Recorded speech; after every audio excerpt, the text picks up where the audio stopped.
Colony, it is a harsh reality in corporate America, getting demoted at work. Nearly half of HR managers surveyed say someone has been demoted at their company. The most common reason is poor performance, followed by not delivering when an employee gets that new title.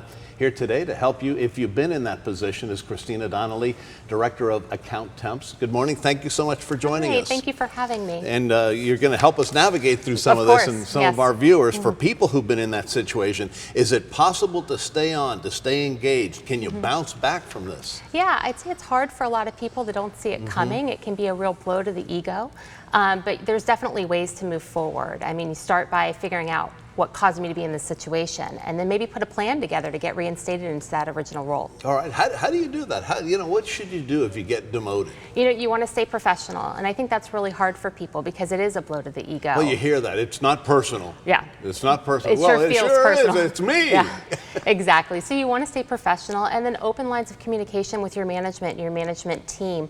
Help to determine what's expected of you to become reinstated in that role and start to put a plan together. Okay, so let's take a look at that survey that we were talking about. It shows nearly 20% of men were demoted versus about 7% of women. What should we read into that, if anything at all? What does that say? The survey didn't go too into detail as to the cause of that, but it would indicate that my role's maybe safer than yours. Right.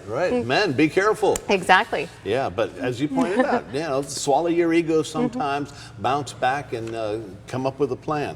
There are people who request to be demoted. Yeah. Is that what you should do if you perhaps see the handwriting on the wall? I don't know that I'd recommend that. If you saw the writing on the wall, you might want to move forward with management to kind of hit that off at the head and put a plan together. But some people do request demotions if maybe they're looking for a change in work-life balance, or if something has changed in their personal situation, they're requiring a shift in hours. Maybe they held a lesser position in the past and really enjoyed that role. So that's always a reason to go forward and ask for a demotion. But then maybe it's a touchy subject because you want to go back, but you don't want to give up the salary that you climbed up to, right? Yeah, but one kind of goes with the other. Right, all right, think it through. How can managers help their employees succeed? I think first and foremost, managers need to be certain that they're promoting the right people, that the people that they're putting in the seats are capable and ready for that step in their career. And then open lines of communication. Again, I think it's really important to let the employee know what's expected of them and on what timeline, and then put a plan together to help achieve that.